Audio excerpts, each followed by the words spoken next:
Hi everyone, welcome. I'm so excited about Black History Month because this is a lecture that I find so interesting and actually close to home.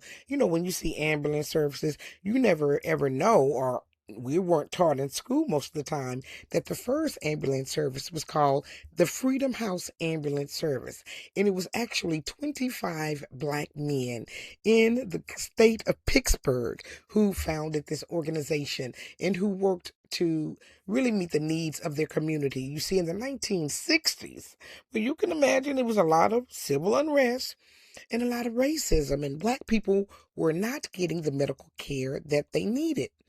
The crisis was basically there was no ambulance service. So even when, you'd rushed there, you have to have your own car. Your grandmother could run, your father, your mother, if you had an emergency. But this system that we see today of ambulance service came out of this Freedom House ambulance service. I thought it was so interesting to share. So I want to thank everybody for joining me. Hi, Roilers.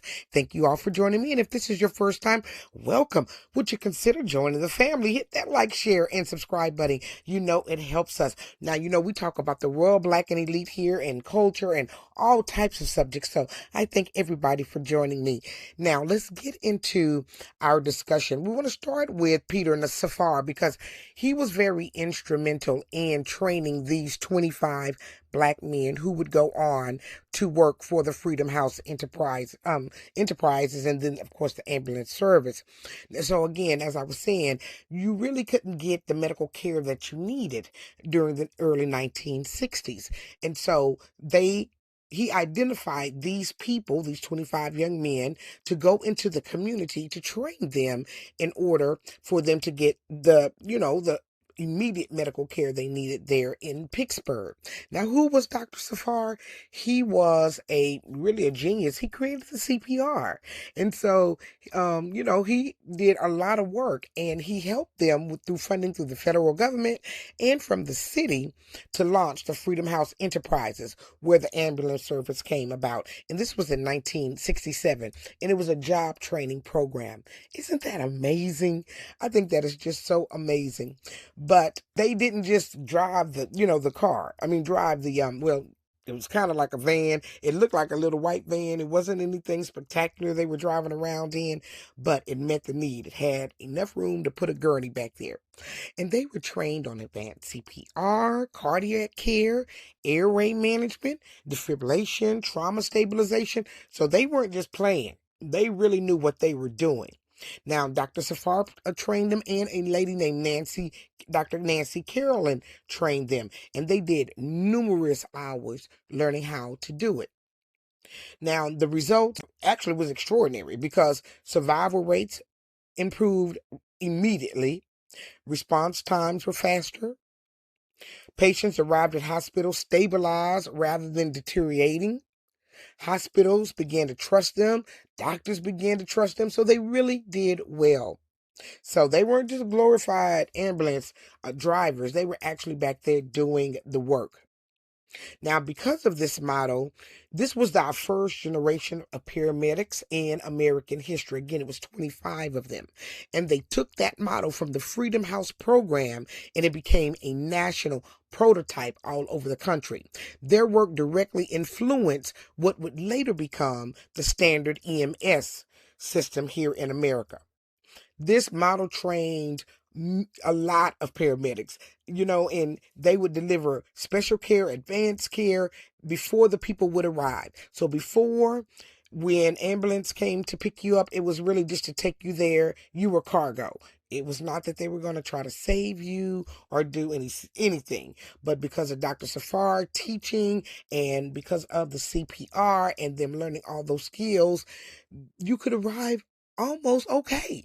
So that is what's so beautiful about it. So when you see an ambulance riding down the street, think about these 25 gentlemen who started it. They learned what they needed to learn. They did what they needed to, and it came right out of Pittsburgh, the Hill District. 25 black men. Now, how did it disperse? Well, what happened in the mid 1970s, the city decided to consolidate ambulance services under the new municipal system. So in 1975, the Freedom House ambulance service was shut down. Now, many of those paramedics, they went on and they were absorbed into that new city EMS system, but that standalone organization, it was no longer, it dissolved. So I wanted to give them their flowers.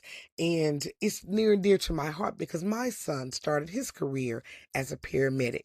Now he's moved on to be a fireman. He's been there many years and he's a shot caller.